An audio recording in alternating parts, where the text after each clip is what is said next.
carefully. Your husband was just involved in an accident.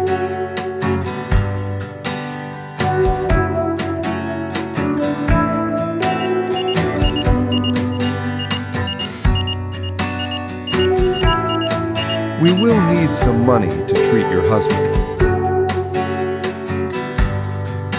Get out of here, you stupid. I have no money for you or your useless husband.